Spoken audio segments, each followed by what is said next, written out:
Pera? Wala ka? Sipag? Meron ka ba? Baka wala ka rin, kaya wala kang asenso.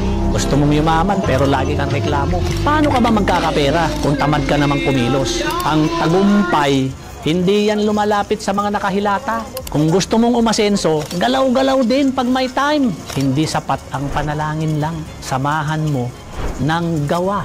Dahil walang yumayaman sa puro pangarap lang. Lagi mong sinasabi, wala kang pera at ang hirap ng buhay. Pero kung titignan mo, ano ba ginagawa mo araw-araw? Gising sa tanghali, tapos puro cellphone lang. Wala kang ibang ginawa kundi tumambay. Paano ka aasenso? Wala ka namang ginagawa. Kahit gaano ka katalino at kagaling, kung tamad ka, wala kang mararating.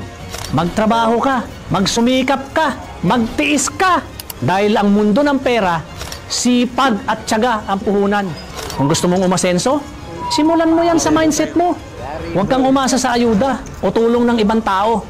Maghanap ka ng extra income. Mag-aral ka at matutong dumiskarte.